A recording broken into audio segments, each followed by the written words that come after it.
Yes, sir. Ito na ang ika 35 days na every other day cardio sa hapon.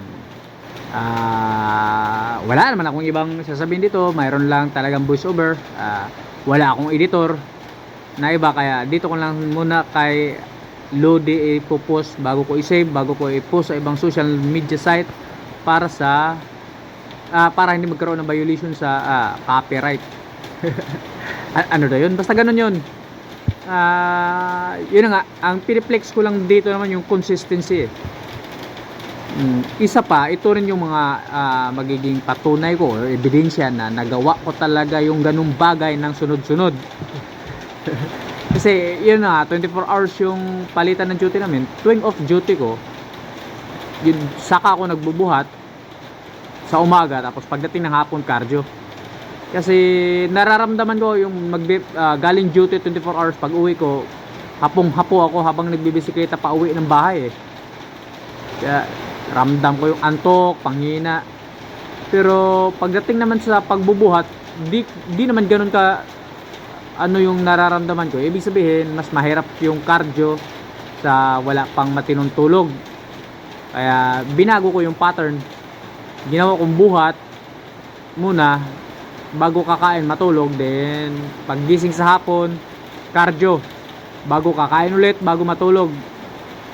Ganun ka demanding din talaga ang bodybuilding. Sa akin nga, hindi pa nga ito pasado sa standard Kasi ang standard dapat 8 hours a night yung tulog.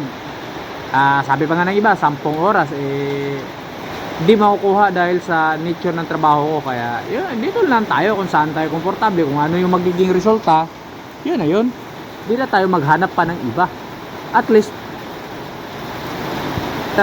mayroon, kahit hindi man ganun ka tindi yung nagiging progress or resulta, at least meron pa rin resulta. Ganun lang naman talaga yun paulit-ulit, basta resulta, yun. Una rin kasi wala rin naman talaga akong balak na mag-build ng mas makapa o mas magpapalaki pa. Yun sa akin lang, magiging yung magiging fit at saka healthy. Ano ba tamang term doon? Basta parang ganoon. Ayoko yung parang Malabrosly yung style.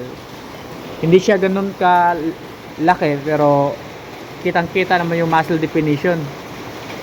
Yun yung target ko na katawan. Sa madaling sabihin, mga Frank-Sain.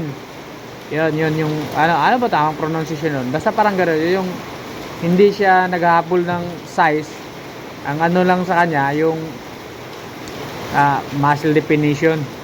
Yun yung isa sa mga inaano ko rin kasi ginagaya kong mga katawan. Ayun na nga, kasi unang-una hindi rin kasi talaga bagay sa akin yung masyado magpapasize, kasi yung height ko hindi ganun ka ganda. Ano ba? Basta hindi pagka naka-height sana ako ng mga 5'11", mga ganun, pwede talaga magpa-size. Kasi wala 5'3", 5'4 lang tayo, kaya lagi ko sinasabi, pag magpapasize pa ako, magmumukha na akong gasol. O kaya cook in can or in can.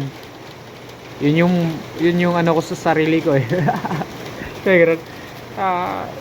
Pinipit pa sa sarili. Hindi gano'n naman talaga, kasi kailangan nating tanggapin.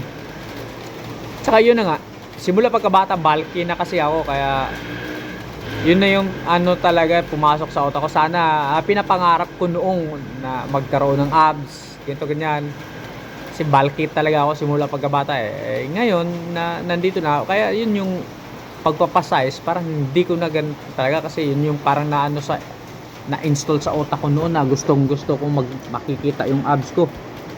Kaya ayun, pagdating ng 39 years old, doon ko na dahan-dahan nakikita yung abs. Ngayon 42 years old na, meron ng lakas loob na hindi lang magpakita ng abs, sumampa pa talaga ng stage. Sabi ng mga kasamahan ko, sabi ng mga psychologist or eksperto na dapat yung mindset mo positive lagi. Na nga, maganda naman sana magiging positive yung mindset mo. Pagdating sa bodybuilding competition, malaking kaibahan eh.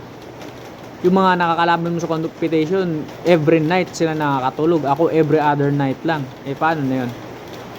Kaya di mo talaga pwedeng i-convincein yung sarili mo na bawat competition ikaw yung mananalo.